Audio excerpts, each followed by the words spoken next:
All right, let's talk about now things that are not purchased often and what I would stay away from. Look, you can make it in any business.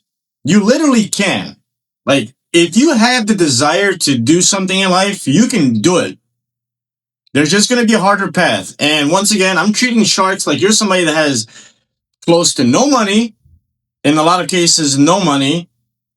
And what can we do not to miss or make a mistake? This is the foundation of this course, right? So things that I would not do, and I won't do, and I didn't do, is get into these businesses. So I'll give you an example of why. Furniture. Let's just say me and you go picking up garbage, and we get old furniture, and we repaint it, and we fix it. Sounds like a cool business, right? It can be. It's just a different monster. The space you need, the work you have to do, and also how often. You always have to think, like I said in the previous video, you always have to think, how often is somebody going to buy this from me? So how often is somebody going to buy a table from you? Once every 15 years? Once every 15 years? Do you really want to get into that? Starting a furniture company. You're competing with monsters. You need investment. It's a money pit, right? So if something, let's make lamps and sell custom lamps. Sounds good. How often is somebody going to buy a lamp, right?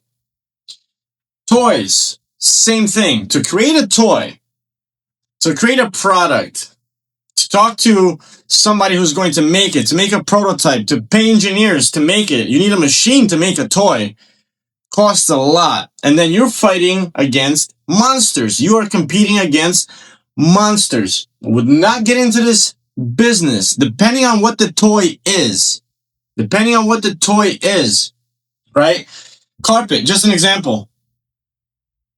Could be a good business, but how often does somebody buy carpet from you, right? If you sell it online, you have a garage, and you're like importing carpets from Iran or something, can be a good business, but probably not for you. Like, do you have money to like import these expensive carpets or like good quality carpets and keep them somewhere? Not the best idea. Like, we're staying away from this. Not to say it can't work, but I'm talking about becoming a millionaire. I'm not talking about like making a little money and like flipping a carpet you found at Salvation Army or something like that, right? Jewelry takes a lot of investment. You can't make custom jewelry, but we're going to talk about scaling. How many pieces of jewelry can you actually make on your own? Number one. Number two, you're going to have to buy it to sell it for more. It requires a lot of investment. Every single business, like I said, we are treating like we have no money. The less money you invest in a business, the better. An ideal business, the best business on earth, once again, is something that you invest zero in and make a shitload of money, right?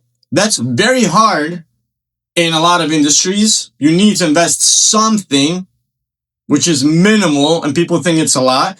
But I'm just saying, ideally, investing nothing and making a bunch is the perfect business, isn't it? Right? Like, it's a perfect business. Just like having one workout and looking amazing is the best workout.